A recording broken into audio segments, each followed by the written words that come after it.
à tous. Bienvenue du coup pour ce live technique pommes de terre autour du désherbage et du défanage. On va vraiment discuter désherbage. Donc la question c'est, le sujet c'est vraiment réussir son désherbage dans un contexte de suppression de matière active. Et pour la partie défanage, c'est mécanique ou chimique pour défaner, des rapidités d'action différentes.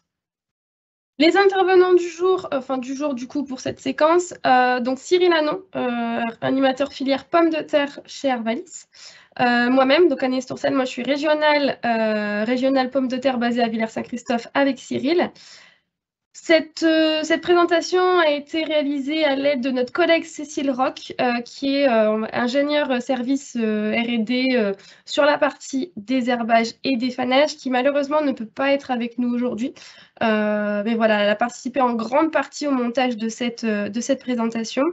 Et merci du coup aux collègues qui sont un peu plus en arrière-plan, on va dire, donc François et Guillaume qui sont là pour nous aider dans la logistique. On vous a remis ici sur cette diapo l'ensemble de l'équipe protection qui travaille du coup sur la pomme de terre chez nous. Donc avec les contacts, les adresses mail, si jamais vous avez une question, si jamais vous avez besoin de nous contacter. Et autre chose aussi, merci à l'équipe technique, merci aux équipes techniques qui nous permettent de réaliser ces essais, parce que c'est quand même beaucoup de travail derrière. Merci à eux de réaliser les essais. Donc, on va commencer ce créneau-là avec le désherbage. Donc, réussir son désherbage dans un contexte de suppression de matière active. On va présenter ça avec Cyril.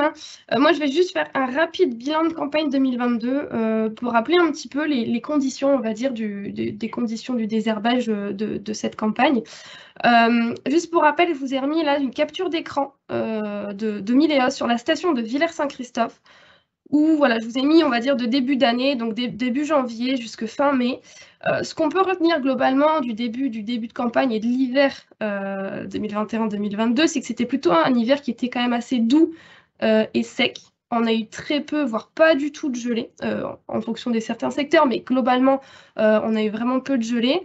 On a eu ensuite, sur les mois de mars, février-mars, on a eu vraiment peu de pluie significative.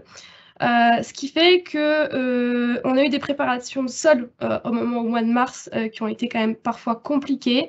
On a eu de la mi-mars jusqu'au début avril pas mal de vents qui sont venus assécher et durcir en fait la structure, ce qui fait que ça a vraiment compliqué le travail du sol derrière et donc dans certains cas compliqué aussi les chantiers de plantation. Ensuite, en ce qui concerne les désherbages sur le mois d'avril, vous savez, vous vous souvenez, on a eu très peu de pluie, ce qui fait que les désherbages ont été plutôt moyennement efficaces. Et dans la grande majorité des cas, je ne sais pas, c'est pour pas dire dans tous les cas, il était nécessaire de faire un deuxième passage en post-levée pour justement rattraper la prélevée qui a été plus ou moins efficace en fonction des secteurs.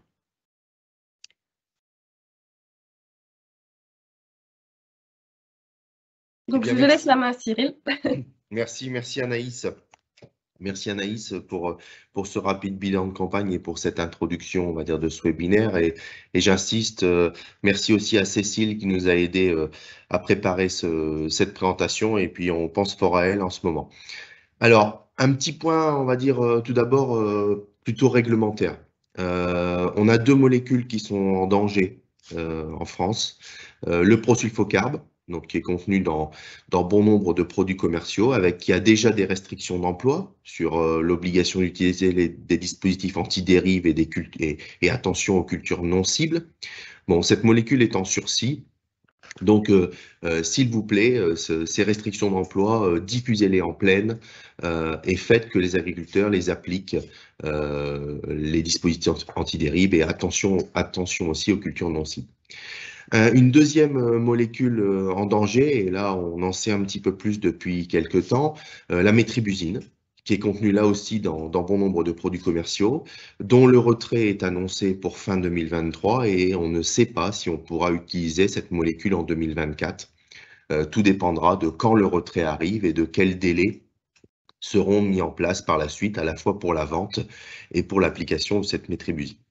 Donc, la disparition de cette métribuzine pourrait avoir aussi des impacts collatéraux sur d'autres molécules qui sont utilisées en pommes de terre, notamment par exemple le DFF, puisqu'on a un produit qui associe la métribuzine et le DFF, ou encore le flufénacet, qui est par exemple, dans le Bastille, on a du flufénacet et de la métribuzine, et le flufénacet ne serait ainsi plus disponible. Donc, pour construire, on va dire, notre programme d'activité désherbage en 2022, on s'est vraiment mis dans, on va dire, le post-2023 ou 2024, c'est-à-dire je n'ai plus de métribuzine sur mon exploitation agricole, je n'ai plus accès à cette matière active.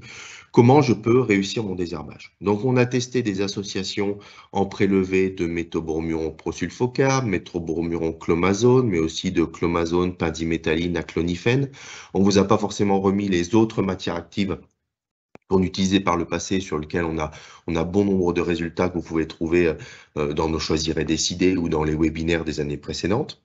On a testé aussi le désherbage 100% mécanique avec de la RC-Tri ou encore le passage d'une buteuse. On teste bien entendu la combinaison de la chimie et du mécanique, notamment par l'application de chimie en pulvérisation localisée ou en plein, en prélevé. Et puis derrière, on vient passer la buteuse ou la RC-Tri en post-levé pour essayer de finir le travail.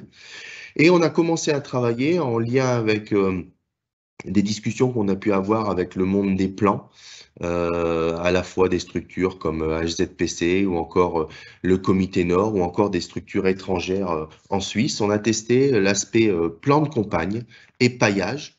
Donc on est plutôt dans, on va dire, dans des premiers tests. On ne vous présentera pas de résultats aujourd'hui.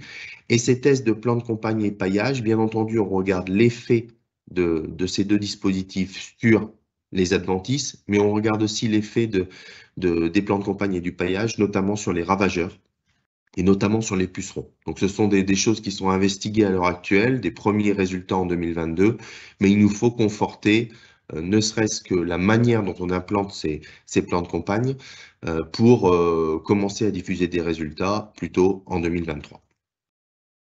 Alors, si on s'intéresse tout d'abord au désherbage avec la combinaison de la chimie et du mécanique. 2 essais, 2 dispositifs expérimentaux en 2022, tous les deux en non irrigué, la volonté étant de mettre à mal, on va dire, l'efficacité des herbicides, puisque l'irrigation ou l'humidité du sol est prépondérante dans l'efficacité de ces herbicides, mais vous allez voir que ça a parfois des effets ultra néfastes. Donc 2 dispositifs expérimentaux, un à Boigneville dans le 91 et un à Sancourt, tous les deux sur variété Alliance, puisque la variété est quand même peu couvrante, peu de développement foliaire, donc là aussi elle ne vient pas concurrencer très fortement l'élevée d'Adventis. Des plantations à 1 semaine d'écart, d'élevées à quelques jours d'écart. Bon, vous voyez que des conditions très sèches nous ont fait abandonner l'essai de Boigneville, puisque les conditions étaient tellement sèches qu'il n'y avait pas d'adventices, ou très très peu d'adventices, mais pour ainsi dire pas, à la fois dans les témoins non traités et encore plus dans les modalités qui ont été sur lesquelles nous sommes intervenus avec une combinaison technique ou avec de la chimie classique. On a tout de même passé les outils de désherbage mécanique, notamment pour évaluer l'impact sur le rendement. Donc le deuxième essai, c'est tout l'intérêt d'avoir, on va dire, deux dispositifs expérimentaux, ou plusieurs dispositifs expérimentaux tous les ans. Le deuxième essai se situé à Sancourt dans la Somme, avec une forte population de kénopodes blancs et de la présence de morels noirs et de mercurial, et je vais vous présenter les résultats par la suite. Vous avez une petite photo ici en bas à droite qui vous montre les relevés dans le témoin non traité qui vous prouve, on va dire, le fait qu'il y avait vraiment zéro adventice, d'où l'intérêt aussi parfois de bien connaître sa parcelle pour appliquer ou non les bons produits ou les bons mélanges pour le désherbage de nos pommes de terre.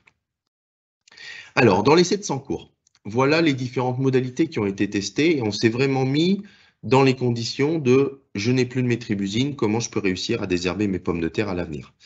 Donc, des modalités assez simples, hein, un mélange Proman défi avec un rattrapage, on va dire, en poste-levé quand les pommes de terre font 5-10 cm avec du rimuron, plus l'adjuvant.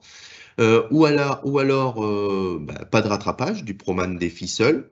On a voulu accentuer la recherche, on va dire, ou la manière dont on pourrait appliquer le Bismarck, qui a été homologué en 2021, qui associe de la clomazone et de la pendiméthaline, en le mettant seul en prélevé ou en l'associant derrière à du challenge, par exemple ici à Sancourt, à la dose de 2 litres. Et on a réduit un petit peu la dose de Bismarck à la dose d'1,8 litre. Donc, de chimie, on va dire, classique de prélevé. On a aussi associé le Bismarck à d'autres produits, mais malheureusement, dans l'essai plutôt, on va dire, de Boigneville, que je ne peux pas vous montrer aujourd'hui, qui n'est pas valorisable du fait de la non-présence d'adventices. On a testé dans cet essai de Sancourt du désherbage mécanique seul, avec du passage répété de buteuse, et on a testé des combinaisons de techniques. Donc j'applique du Bismarck ou l'association Proman Défi en localisé, ou bien j'applique du Proman et du Défi en plein, et derrière je viens passer un coup de buteuse en poste levé quand les pommes de terre font 5-10 cm pour essayer de bien avoir les adventices qui se sont développés sur les flancs de butte, puisqu'en localisé on va traiter le haut de la butte, et pour finir le travail au niveau des herbages.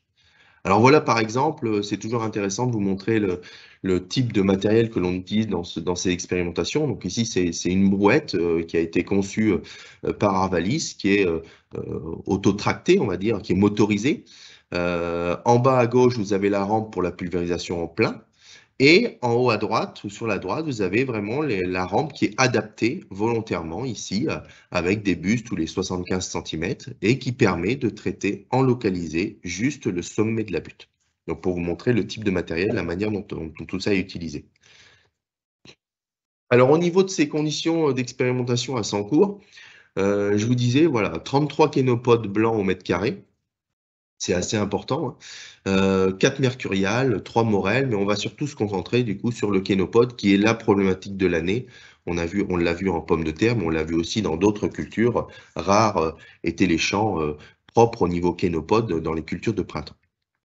Une prélevée qui a été appliquée en plein ou en localisé le 18 mai, et une post-levée qui a été faite pour l'application chimique le 1er juin et pour le passage de buteuse le 2 juin, avec des conditions d'application globalement qui étaient plutôt bonnes au niveau du vent, puisque pas de vent ou un vent nul à faible, mais un sol qui était parfois motteux, voire peu humide, et la présence de mottes peut faire qu'on a une moindre efficacité parfois, notamment des herbicides appliqué. Et un sol qui était très peu humide, hein, Anaïs l'a rappelé en bilan de campagne, des conditions qui ont été sèches, qui n'ont pas permis un désherbage satisfaisant de prélever en pommes de terre, avec bon nombre de rattrapages qui ont eu lieu. Si on s'intéresse aux résultats, la première chose à vous dire, c'est pas de phytotoxicité. Effectivement, quand on évalue des nouveaux produits comme le Bismarck pour la 2e année consécutive, on aime bien voir s'il y a de la phytotoxicité sur nos pommes de terre. Retenez que tous les mélanges qui ont été testés, pas de phytotoxicité. Les efficacités globales qui vous sont mentionnées ci-dessous ont été faites le 22 juin. Donc, on est environ 3 semaines après l'application éventuellement du rattrapage, ou plutôt, on va dire, 1 mois après l'application de la prélevée stricte qui a eu lieu le 18 mai. Donc, dans ce graphique, vous retrouvez toutes les modalités qui ont été testées. La première modalité, ici, le bâtonnet bleu, c'est du Proman Défi en T1 qui a été rattrapé par une poste levée avec du rimuron, qu'on peut directement comparer avec le bâtonnet qui est ici, juste à côté en bleu clair, qui est du Proman Défi seul. On voit l'impact cette année du rattrapage qui a été non négligeable, surtout sur nos kénopodes, et qui permet, on va dire, d'augmenter l'efficacité de notre programme. À côté de ça, on peut comparer, on a mis 2 matières actives au travers du Proman et du Défi.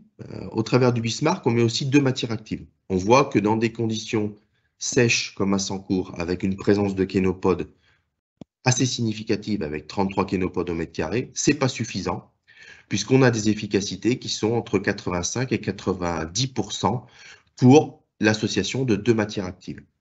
Si on complète le Bismarck avec une 3e matière active, qui est celle de la clonifène qui est présente ici dans le challenge, on voit que là, on arrive à un désherbage tout à fait satisfaisant, puisque en combinant dans des situations comme à Sancourt, dans des années sèches, avec de la présence non négligeable de kénopodes, en combinant 3 matières actives, donc de la clomazone, de la pendiméthaline, mais aussi de la clonifène du challenge, on a un désherbage qui est tout à fait satisfaisant puisqu'on a 97% d'efficacité. Donc il faudra retenir que quand j'ai des populations de kénopodes assez importantes, clairement, le mélange de 2 matières actives ne passe pas si on fait de la chimie stricte, sans rattrapage derrière, ou sans combinaison technique avec du mécanique. Le bâtonnet violet ici apparaît intéressant puisque c'est uniquement, j'ai passé un coup, on va dire, de buteuse au stade de la pomme de terre 5-10 cm. Et on pourrait voir, voilà, on se dit, tiens, on a quand même 95% d'efficacité. Bon, derrière ce 95% d'efficacité se cache quand même une répartition des adventices qui est très différente sur la butte et sur l'interbute, j'ai envie de dire. Dans l'interbute, sur les flancs de la buteuse a fait complètement son travail, puisqu'on a une efficacité qui est proche de 100%. Par contre, si on regarde sur le sommet de la butte, vous avez vu ici que mes buttes sont assez trapézoïdales, avec quelque chose de plat, on va dire, au sommet de la butte. Ben, sur ce sommet de la butte, on a clairement une insatisfaction vis-à-vis de l'efficacité de la buteuse sur les kénopodes, puisqu'on a que 68% d'efficacité sur kénopodes. Il reste plus de 30% de kénopodes, plus de 30% de kénopodes sur une population de 33 kénopodes au mètre carré. Je vous fais pas de dessin, ça fait environ 10 kénopodes au mètre carré sur la butte et c'est pas satisfaisant. Ça crée de gros soucis à l'arrachage, ça crée une concurrence vraiment très importante vis-à-vis des pommes de terre et ça peut créer aussi un impact rendement qui est non négligeable. Donc ici, le mécanique paraît, on va dire, intéressant, mais attention à l'hétérogénéité de ce mécanique. Et derrière, si on s'intéresse aux solutions combinées, alors les deux premiers bâtonnets, ici, c'est du Bismarck en localisé, avec ma rampe spécifique, et ici, c'est du Proman Défi, donc toujours deux matières actives, avec la rampe spécifique localisée, qu'on a rattrapé derrière, dans ces deux modalités, par un passage de buteuse. On voit qu'on arrive presque à l'efficacité d'une association prélevée de 3 matières actives. On se situe en fait entre les deux au niveau statistique. Mais ce sont des choses qui paraissent quand même très intéressantes puisque en appliquant, on va dire, en localisé, on a réduit considérablement la surface traitée et donc la dose de produit que l'on met à l'hectare. On peut regarder ici l'efficacité d'une autre technique qui a consisté, on va dire, à appliquer le Proman Défi en plein et à derrière revenir en buteuse, mais avec une buteuse. Mais là, dans ce cas-là, on n'a pas réduit, on va dire, notre IFT puisqu'on a mis la quantité de produit totale sur l'ensemble de la surface et on a accentué, on va dire notre programme avec le passage d'un coup de buteuse en plus. Donc retenez que dans cet essai, si je m'intéresse à 100% de chimie, il faut associer 3 matières actives si on veut de l'efficacité quand on a des populations de kénopodes importantes. Mais que si je combine les techniques, le mécanique et la chimie, avec la chimie, on va dire, en localisé et donc en dose réduite, je peux arriver à des efficacités qui sont similaires de l'ordre de 95%. Alors, vous nous le demandez tous les ans. C'est vrai que pendant bon nombre d'années, on s'est intéressé au programme chimique, au programme mécanique, à la combinaison de différents leviers vis-à-vis du désherbage, mais vous nous demandez aussi tous les ans, mais oui, mais quel impact ça a au niveau global d'une façon multicritère, on appelle ça, sur mon itinéraire technique de la pomme de terre. Donc, à l'échelle de l'itinéraire technique, selon, on va dire, des pratiques types qui se font en Hauts-de-France, et tout ça en relatif avec de la référence prélevée seule, on regarde différents programmes. Ici, vous avez en grisé la prélevée seule. Ici, la prélevée plus, je viens rattraper en poste levé, mais totalement en total chimique. Ici, je fais de la combinaison de techniques. C'est-à-dire je fais de la prélevée en chimie, puis derrière de la poste levée mécanique. Alors, dans cet exemple-là, nous, dans l'essai, on a passé de la buteuse. Dans cet exemple-là, on travaille avec les RC-tri pour des notions de, on va dire, de polyvalence de cette RC-tri au sein de l'exploitation type que l'on a des Hauts-de-France. Ici, je fais uniquement du mécanique en poste levé avec un passage. Et ici, du mécanique avec 2 passages.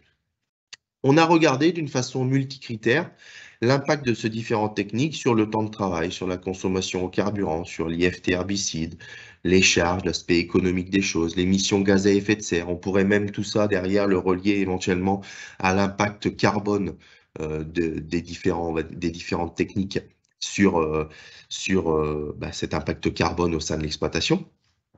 Et retenez que quand on a les cases orange, on peut considérer qu'on est semblable à la référence chimique prélevée seule. Quand on a des cases rouges, on augmente de 5% par rapport à la prélevée, on va dire à la méthode chimique seule. Et quand on a des cases vertes, plutôt on réduit de 5%. d'au moins 5%, de 5% et plus, par rapport à la référence des herbages chimiques prélevés seuls. Retenez que dans nos simulations, et vous l'avez vu à la fois en efficacité et si on regarde l'impact multicritère au sein de notre exploitation, que le désherbage combiné, quand je fais de la prélevée en localisé et que derrière je reviens avec un positionnement d'outils mécaniques, j'ai des valeurs d'indicateurs de temps de travail, de consommation, d'IFT, de charge, de coûts de production, de consommation en énergie et d'émissions de gaz à effet de serre, qui sont tout à fait semblables à de la chimie stricte en prélevé. C'est souvent ce que vous nous demandez, c'est d'aller plus loin que l'efficacité au champ, c'est de regarder tout ça de façon multicritère. J'en ai terminé pour l'essai 2022 et je repasse du coup la parole à Anaïs pour l'aspect préconisation des herbages. Merci Cyril. Quelques mots hein, sur les précos du coup désherbage. Vraiment, la base, on va dire, d'un bon désherbage, c'est déjà de bien connaître, mais ça Cyril l'a dit tout à l'heure, hein, c'est déjà de bien connaître sa parcelle, la flore présente sur la parcelle et le niveau d'infestation de la parcelle. Sans ça, il est compliqué derrière de bien choisir ses produits avec les spectres d'efficacité qui correspondent bien à la flore visée. Donc c'est vraiment la base de bien connaître sa parcelle et la flore présente. Aussi de connaître l'état du sol et les conditions météo qui vont être du coup favorables et qui vont permettre vraiment d'optimiser un maximum l'efficacité des produits qui vont être appliqués. Ensuite, en pomme de terre, vraiment à la base du désherbage de la pomme de terre, c'est la prélevée. Le plus gros du désherbage se joue vraiment en désherbage de prélevé. C'est quoi? C'est d'associer 2 à 3 matières actives. Cyril l'a dit, en fonction de la flore rencontrée encore une fois. Là, on vous a mis des exemples, hein, le Bismarck par exemple, avec de la clonifène, ou du Proman avec de la clomazone, par exemple. Il faut vraiment intervenir aussi avant une pluie pour optimiser l'efficacité de ce qui est fait. On peut, dans certains cas, envisager du mécanique plutôt que du chimique. Ça va être le cas sur des parcelles avec une faible infestation ou avec des adventices qui ne posent pas, on va dire, de gros problèmes. Et si jamais les conditions météo nous le permettent, du coup, on peut faire du mécanique. C'est sûr que si on est sur des conditions météo qui sont défavorables au mécanique, ça va être compliqué de mettre en place cette stratégie-là. Troisième chose, c'est d'adapter son désherbage, d'adapter sa stratégie à ce qu'on rencontre à l'instant T. Dans certains cas, l'unique passage en prélevé peut suffire. Ça va, comme je vous l'ai dit, dépendre de l'infestation de la parcelle. Mais à condition de bien respecter les conditions d'application pour optimiser l'efficacité du produit appliqué, et aussi à condition d'intervenir sur des adventices qui sont jeunes, pour, encore une fois, optimiser l'efficacité. Que ce soit un passage en prélevé, que ce soit du chimique ou du mécanique, hein, les deux fonctionnent. Dans d'autres cas, c'est ce qu'on a eu cette année, hein, sur un printemps qui est défavorable et qui n'a pas permis une bonne efficacité des désherbages, la prélevée, ça ne suffit pas. Il est nécessaire de revenir en post-levée. Après, pourquoi du coup la question, c'est est-ce qu'on revient en post-levée plutôt avec du mécanique ou plutôt avec du chimique? Ça, après, ça dépend aussi de l'équipement de chacun et des différentes stratégies qu'on peut rencontrer sur le terrain. Après, Cyril a parlé aussi de désherbage localisé tout à l'heure. Pourquoi pas se dire, on pourrait peut-être associer du désherbage localisé en prélevé avec un passage en post-levé derrière en mécanique s'il y a nécessité de revenir en post-levé. Donc ça peut être des choses intéressantes à travailler, à développer du coup sur le terrain.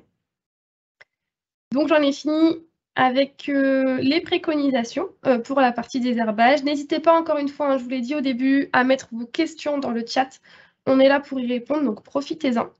On va pouvoir maintenant passer du coup à la partie défanage. On prendra toutes les questions à la fin, hein, on regroupera toutes les questions sur les deux thématiques à la fin de la présentation.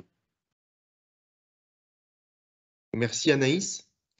Merci pour cette précision autour des différentes préconisations et je rappelle une fois de plus, hein, on s'est mis dans des conditions, on va dire, de je n'ai plus accès à la métribusine, mais si vous voulez retrouver toutes nos préconisations pour 2023, où on a encore accès à cette molécule, vous pouvez retourner dans les webinaires précédents, mais aussi dans les Choisir et Décider qui sont en ligne gratuits sur Internet, et vous retrouverez l'ensemble des mélanges qu'on peut préconiser en fonction des fleurs adventices présentes.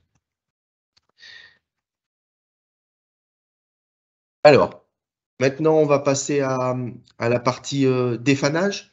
Donc, mécanique ou chimique, pour défaner, on peut voir qu'on a des rapidités d'action différentes. Et donc, on va vous dérouler tout ce qui a été fait au cours des 2 dernières années sur cet aspect défanage. Je repasse de nouveau la main à Anaïs pour le petit bilan de campagne. Oui. Alors, comme pour la partie désherbage, hein, du coup, je vous ai remis un petit export de campagne, hein, des données Miléos sur la station de Villers-Saint-Christophe du mois d'août jusque mi-octobre à peu près pour avoir un peu un visuel de ce qui s'est passé au niveau climato sur cette période-là.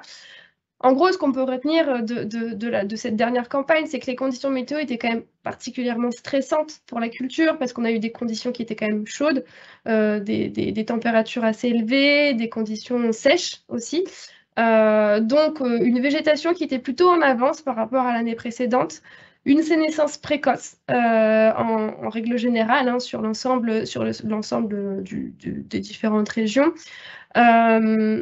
Parfois, dans certains cas, certains n'ont pas forcément fait de défanage pour essayer justement d'amener un petit peu la culture un peu plus loin pour essayer de gagner un petit peu encore quelques tonnes à la fin. Donc après ça, au final, on va dire les conditions d'arrachage, les récoltes se sont plutôt passées dans de bonnes conditions. Et la mise en stockage a été plutôt réalisée dans de bonnes conditions également.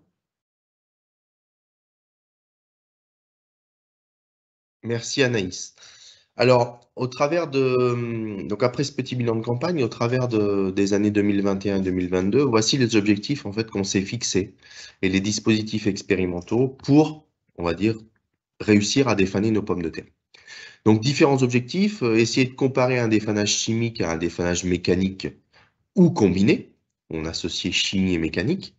Essayer de varier les molécules en défanage chimique et notamment avoir recours aux acides gras en T2 lors de la deuxième application. Envisager pourquoi pas un défanage chimique en un seul passage. Et oui, on a des agriculteurs qui ne sont pas équipés de mécanique et qui sont toujours intéressés pour réussir à défaner leurs pommes de terre en un passage unique. Et tester aussi des nouvelles matières actives, notamment du biocontrôle, avec, je vais vous présenter des résultats d'essais avec l'acide caprylique sur 2 ans, 2021-2022. Et volontairement, on se met dans des conditions expérimentales de défanage difficiles, sur des variétés à port érigé et végétation dense et peu sénescente. Et je vous montrerai quelques photos, vous allez voir que les pommes de terre sont encore toutes vertes quand on essaie de les défaner. C'est pas le cas non plus de toutes les situations, puisqu'on a des défanages qui peuvent se faire en un seul passage de manière très simple sur des végétations qui sont très sénescentes. Mais volontairement, nous, on s'est mis, par exemple, en 2021 et 2022, en Champagne sur la variété Marquès, qui est plutôt connue pour être difficile à défaner. Et on s'est mis en condition à Haut-de-Ville dans le 45, en 2021 sur la variété Magnum et en 2022 sur la variété Lorette. Donc, déjà, en introduction, qu'est-ce que l'acide caprylique? Vous avez en tête un autre acide qui est utilisable à l'heure actuelle, qui est l'acide pélargonique, qui est contenu dans le Beluga, qui est un acide nonanoïque avec une chaîne à 9 carbones. Ici, l'acide caprylique, c'est un acide gras naturel qui nous provient de la noix de coco notamment, et dont la structure est légèrement différente par rapport à l'acide pélargonique, puisqu'on a une liaison carbone en main. Donc l'acide caprylique, c'est un acide octanoïque avec une chaîne à 8 carbones. Il a une action par contact qui est très rapide, 1 à 2 heures après l'application, qui est non sélective. Donc il détruit tout, on va dire, de tout ce qu'il touche, et qui permet de détruire la cuticule des plantes, de détruire la couche protectrice de l'épiderme, et donc de se faire dessécher la plante puisqu'on a une fuite des liquides vitaux. Alors qu'au contraire, l'acide pélargonique, il a plutôt tendance à dissoudre la cuticule, on va dire, des feuilles qu'il touche.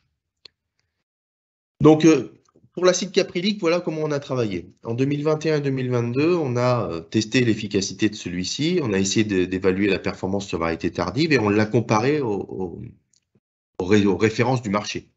Donc, soit après un broyage, 24 heures après la réalisation du broyage, on a testé cet acide caprylique qui se met à la dose de 20 litres hectare, qui est codé ici en H 2118. On l'a comparé à du Beluca avec sa dose d'homologation qui est à 16 litres, ou encore à du Spotlight à 1 litre. Ou bien, on l'a testé aussi en 2 passages. Je fais 2 passages d'acide caprylique à 20 litres. Je compare ça à du Spotlight que j'ai appliqué 2 fois à 1 litre, ou encore à un pack Gauzy Beluca que j'ai appliqué 2 fois à 0,8 plus 1 litre 6. Et en parallèle, on a voulu voir quand même le gain potentiel d'efficacité par rapport à un seul passage de Beluca. Mais retenez que on souhaite plutôt le comparer à 2 passages de Spotlight ou 2 passages de Gauzy Beluca. Ce n'est pas vraiment comparable au Beluca positionné à un seul passage. On fait des notations d'efficacité sur but central ou sur les 2 buts centrales. On regarde le pourcentage de destruction des feuilles et des tiges, à la fois sur une observation globale de la parcelle, et on compte derrière, sur 25 plantes, le nombre de tiges sèches ou éventuellement de repousses foliées. Et en post-récolte, on peut faire aussi des évaluations de rendement, mais aussi de nécrose du talon et d'anneau vasculaire, qui sont des critères qualité importants, à la fois pour la transformation, mais aussi pour le marché du frais. Voilà le type de végétation sur lequel nous sommes intervenus. Donc, et ceci, c'est valable pour les 2 sites et les 2 années. Les variétés sélectionnées, elles étaient encore très vertes, avec des tiges très érigées au moment du T1.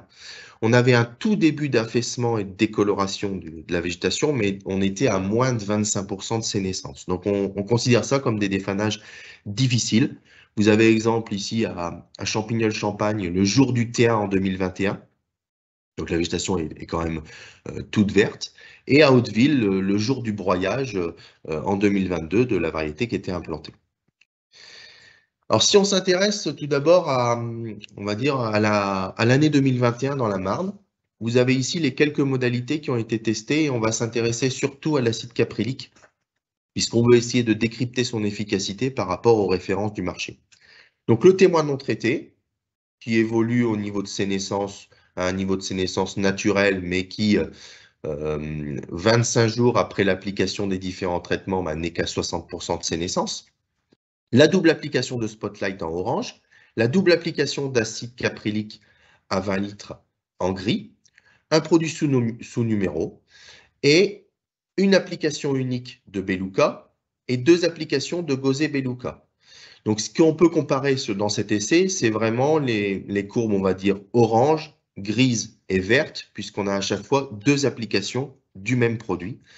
Et on se rend compte que l'acide caprylique, à 2 fois 20 litres, il semble avoir un effet dessicant, défanant, qui est comparable à la double application de Spotlight ou de Gauzy Beluca sur feuille dans la Marne en l'année 2021. On va voir comment ce produit se comporte à la fois sur tige et puis l'année suivante. Sur tige, on regarde aussi la destruction des tiges avec le comptage des tiges détruites 20 jours après le traitement ou 25 jours après le traitement. On peut voir que dès 20 jours après le traitement, la modalité qui semble sortir en tête, c'est la double application de Gauzy Beluca. Derrière, très proche, on a l'acide caprylique. Un petit peu en retrait, très légèrement, la double application de Spotlight. Et puis derrière, des choses qui ne sont pas vraiment comparables, le produit sous numéro et la mono-application de Beluca. Si on regarde 5 jours après, à T1 plus 25 jours, ce qui correspond, on dit toujours, de laisser un délai d'effanage récolte d'environ 3 semaines, 3 à 3 semaines et demie pour récolter nos pommes de terre, on se rend compte que les 3 modalités sont comparables là aussi en termes de double application et d'efficacité sur tige, c'est-à-dire le Spotlight, l'acide caprylique ou encore le Gauzy Beluca, puisqu'on arrive à environ 80%, voire même pour la chimie classique Spotlight et Gauzy Beluca, plus de 80% de tiges sèches. Donc on a une efficacité qui est tout à fait satisfaisante vu les conditions dans lesquelles on se met, puisque là encore, je le répète, on est dans des conditions qui sont très très complexes au niveau des fanages. Donc ça, c'est pour l'année 2021. Et vous avez ici quelques photos qui vous montrent la double application de Gauzy Beluca, un défanage qui est tout à fait satisfaisant à T1 plus 20 jours, la double application d'acide caprylique, légèrement en deçà, mais un défanage tout aussi satisfaisant, et en comparaison, mais attention, ici, on a une seule application de Beluca à 16 litres. On voit que ça a fait du travail, mais ce n'est pas suffisant. Il manque un petit quelque chose pour finir la végétation. Mais là aussi, ne comparez pas avec les photos d'à côté, puisque ce sont des doubles applications. Et ici, on a seulement une application. Je vous ai mis aussi les résultats 2022. Souvenez-vous, 2021, année très humide. 2022, on a plutôt le contraire, année très sèche. Et donc, c'est toujours intéressant de comparer les années entre elles. On retrouve le même protocole. Une seule application de Beluca, un produit sous numéro et les 3 autres produits qui sont testés en double application. On note un léger effet supérieur sur feuille de la chimie classique, la double application de Gauzy Beluca et de Spotlight. Et en dessous, légèrement en dessous, l'acide caprylique au niveau de sa double application. Excusez-moi, mais il faudra qu'on rajoute sur ce graphique l'aspect statistique des choses pour vous montrer les effets significatifs ou non. Donc retenez quand même que là, ici, dans une année complexe, en 2022, avec des végétations qui étaient très développées et des conditions sèches, on a l'impression que la chimie classique se situe légèrement au-dessus de l'acide caprylique. Et je passe rapidement aussi sur les tiges, mais vous dire que cette année, on n'arrive pas à 80 ou 85% de tiges détruites. On arrive plutôt à des 60-65% au maximum pour la double application de Spotlight et 45% pour la double application de Gauzy Beluca. Les autres produits étant plutôt en retrait, mais c'est quand même pas satisfaisant. Une année comme on vient de vivre avec seulement 50% de tiges complètement détruites. Ça peut occasionner de gros soucis à l'arrachage et au niveau, on va dire, décrochage des tubercules. Alors voilà pour, on va dire, la connaissance en tant que telle de l'acide caprylique. Maintenant, si on passe aux autres thématiques, on peut s'intéresser à, en année 2022, voir comment se comporte un broyage avec l'application d'un produit par rapport à de la chimie classique. Donc ici, sur l'essai dans le Loiret, à Hauteville, vous retrouvez en bleu clair, en bas, l'évolution naturelle de la pomme de terre, puisque c'est un témoin non broyé, non traité. Vous retrouvez l'application d'un Spotlight 2 fois à 1 litre. Et vous retrouvez ici du broyage plus du Spotlight ou du Beluca ou de l'acide caprylique. Plusieurs enseignements. La personne qui est intéressée, par exemple, par détruire complètement sa pomme de terre avec de la chimie classique, on voit qu'on est en dessous d'une combinaison de techniques puisqu'on arrive à peine à 90% d'efficacité, on va dire, de feuilles détruites avec la double application de Spotlight. Vous allez me dire, c'est pas non plus 30%, je suis d'accord avec vous, mais on n'arrive pas à un défanage complet dans notre situation dans le Loiret si on utilise uniquement de la chimie. Si on utilise une combinaison de techniques, c'est-à-dire du broyage puis de la chimie, on voit qu'avec le broyage, on réduit déjà de 85-90% notre volume de feuilles et que derrière, les produits, puisque regardez, le témoin broyé est à 90% d'efficacité le jour du broyage, et que derrière, les produits qui ont une action sur feuille un petit peu plus rapide, ça reste les acides gras, comme le Beluca ou comme l'acide caprylique. Le Spotlight est légèrement en deçà à 2 jours ou 5 jours après son traitement. Par contre, rattrape très rapidement, on va dire, le binôme de tête en étant à dès 9 jours après l'application à 100% d'efficacité sur feuille. Donc, si vous êtes en situation difficile, il faut privilégier une combinaison de techniques, un broyage, puis derrière une application de produits type Spotlight, Beluca ou acide caprylique. On aurait pu mettre derrière du Gauzy aussi, on aurait eu le même genre d'efficacité. Et dans la Marne, si on s'intéresse là aussi au défanage chimique, mais là, on va changer un petit peu de thématique. On a vu juste avant la combinaison de techniques face à du défanage chimique. Maintenant, on sait que des agriculteurs ne sont pas équipés en broyeur ou ne sont pas équipés en autre matériel et ont toujours recours uniquement à la chimie et veulent défaner leurs pommes de terre uniquement à la chimie. Donc, on a plusieurs programmes qui peuvent apparaître. Soit j'utilise de la chimie classique avec des mélanges ou des doubles applications, ou soit ici on a voulu essayer de regarder ce que pouvaient nous apporter les acides gras. Donc quand on dit acide gras, c'est Beluca ou acide caprylique, notamment en deuxième application. Donc vous retrouvez plusieurs modalités, l'évolution en bleu ciel du témoin non traité, une simple application de Beluca. On voit que celle-ci n'a pas eu l'efficacité escomptée en 2022 dans la Marne sur une très forte végétation sur feuille, puisque globalement, l'efficacité du Beluca suit le témoin non traité. Et derrière, on s'intéresse à des applications où en T1, j'ai mis des produits, on va dire, de la chimie classique, relayé derrière des fois par de la chimie classique ici aussi. Ici, c'est une double application de Gauzy Beluca et une double application de Spotlight. Ou bien alors, on a changé un petit peu la thématique. On se dit, en T1, on fait une chimie classique, Sorcier ou Spotlight, et on revient derrière avec, ici, vous avez la double application de Sorcier, et c'est ici où on vient compléter une première application de Spotlight ou de Gauzy Beluca par de l'acide caprylique. Ce qu'il faut retenir dans ce graphique, c'est que globalement, toutes les doubles applications qu'on ait fait de la chimie classique en double application, c'est-à-dire 2 applications de Gauzy Beluca ou 2 applications de Spotlight ou 2 applications de Sorcier Brasero, on peut comparer tout ça à une application de chimie classique, plus derrière un acide gras en deuxième application. Donc l'acide gras, l'acide gras ici, l'acide caprylique, semble avoir un intérêt en deuxième application par rapport à de la chimie, on va dire, classique, à une double application de chimie.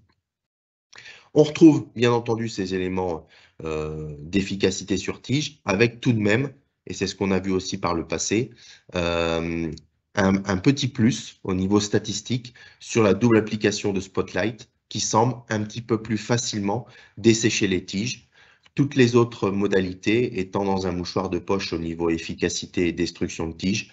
Donc toutes les autres modalités, c'est-à-dire soit des doubles applications de chimie classique, soit des applications chimie, puis acide caprylique. Une chose qu'on pourrait faire, qu'on pourrait imaginer aussi, c'est d'essayer de retarder un petit peu notre application. Alors, ce n'est pas faisable pour tout le monde et ce n'est pas faisable dans toutes les destinations. Je m'explique, quand on est en variété chair ferme ou quand on veut stopper son calibre ou sa matière sèche, ben, on n'a pas X jours à attendre. Il faut le faire très rapidement et c'est pour ça qu'on essaie d'avoir l'efficacité la plus rapide possible. Par contre, sur d'autres débouchés, exemple pommes de terre industrielles, où on n'est pas forcément ultra pressé au niveau de la date de défanage ou ultra fixé sur sa date de défanage, on peut se poser la question, est-ce que je n'ai pas intérêt à décaler mon défanage plutôt que de vouloir faire une double application de chimie si je suis uniquement en chimie et si je ne suis pas équipé de broyeur. Et bien ici, cet essai vous montre qu'en fait, on a tout intérêt à essayer de retarder un petit peu sa date de défanage, mais vous allez me dire, je pense que vous le savez tous, et essayer d'accompagner la sénescence de la pomme de terre, la sénescence naturelle, en retardant légèrement de quelques jours, ici on a une bonne dizaine de jours, notre défanage pour avoir la même efficacité d'une application comparée à 2 applications de chimie classique. Donc essayez plutôt d'accompagner la sénescence avec une application plutôt que de défaner un peu trop tôt avec 2 applications de chimie. Et on retrouve la même chose, on va dire, sur les tiges au niveau sénescence et nécrose des tiges. Donc en conclusion, notamment qui se focalise, on va dire, sur cet acide caprylique. En conditions de défanage difficile, quand j'ai du feuillage vert et très turgescent, avec un port érigé des tiges, l'acide caprylique montre quand même un effet dessicant, satisfaisant et comparable aux spécialités du marché quand il est appliqué de manière répétée, c'est-à-dire 2 applications, tout comme les spécialités du marché qui sont appliquées à 2 applications. Rien ne sert de comparer cet acide caprylique à une application de Beluca. On voit qu'il faut, pour qu'il ait l'efficacité escomptée, qu'il faut qu'il ait 2 applications. Que la dose est de 20 litres, que c'est un produit dont la potentielle mise en marché est à venir, et qui semblent proches, on va dire, voilà, du Spotlight, du Gosé Beluga ou encore du Sorcier Parazero. Avec en moyenne des destructions de feuilles qui sont de plus de 80 à 90% à 20 jours après le traitement, le T1, et des destructions de tiges qui sont assez intéressantes puisque 70 à 80% à 25 jours après le T1. Retenez aussi, je ne vous montre pas de résultat, mais la synthèse est faite sous la forme d'une phrase, que les notations post-récolte après traitement avec l'acide caprylique n'ont pas d'impact à la fois sur le rendement ni de dégâts sur tubercules. Je pense notamment à des nécroses du talon ou à des colorations de l'anneau vasculaire. On est similaire aux spécialités du marché qui sont à l'heure actuelle utilisables. Et je redonne la main à Anaïs pour l'aspect préconisation. Merci Cyril. Alors, pour la partie préco, donc voilà, voir un peu ce qu'on peut faire pour défaner sa parcelle. Il y a plusieurs façons de faire. Soit on se dit on fait du défanage mécanique, soit on fait du chimique en un passage ou deux passages, soit on fait du combiné. Le défanage chimique, ça va être de broyer la parcelle. L'avantage de ça, c'est que ça nous permet de baisser les IFT. Ça peut avoir un coût moindre aussi si un seul passage de broyeur suffit. S'il n'y a pas besoin de revenir avec de la chimie, ça peut permettre de réduire les coûts. Et autre avantage, c'est que ça a aussi une efficacité qui est quand même assez rapide pour défaner sa parcelle. Il faut compter qu'en une dizaine de jours, si les conditions sont favorables, on peut avoir une parcelle défanée. Ensuite, si on regarde un petit peu le défanage chimique, donc en deux passages, on peut se dire pourquoi ne pas utiliser des acides gras en T2, par exemple. Ça permet de baisser les IFT. Ça nous permet toujours, du coup c'est quand même la base, mais ça nous permet toujours d'utiliser différentes matières actives et différents modes d'action, tout en ayant une efficacité qui va être équivalente à deux passages de Spotlight Plus en conditions ensoleillées. Donc même si on utilise des acides gras en T2, au final on peut avoir la même efficacité que ce type de stratégie. Dernière chose, troisième chose, c'est que le défanage en chimique en un passage, comme Cyril vous l'a expliqué juste avant, c'est de se dire, est-ce qu'on ne peut pas essayer de décaler justement notre défanage si on ne fait qu'un passage? Est-ce qu'on ne peut pas essayer de décaler? Comme Cyril l'a dit, ça va dépendre du débouché, ça peut nous permettre de gagner un petit peu en calibre sur la fin de cycle. Donc ça, c'est une stratégie qui est adaptée, on va dire, sur des variétés précoces, voire semi-précoces. Ça nous permet du coup de baisser les IFT parce qu'on va faire un passage au lieu de deux. Ça nous permet du coup aussi de réduire les coûts parce que forcément, deux passages pour défaner en chimique coûtent moins cher qu'un passage. Mais par contre, il faut quand même continuer à bien associer les matières actives pour avoir une bonne efficacité de ce qui va être fait. Et si jamais, comme pour la partie désherbage, si jamais vous voulez des compléments d'information, n'hésitez pas à vous référer à notre Choisir et Décider, pommes de terre ou au dépliant pommes de terre que vous pouvez retrouver du coup sur le site Arvalis. Donc merci à tous et bonne journée. Merci, à bientôt. Au revoir.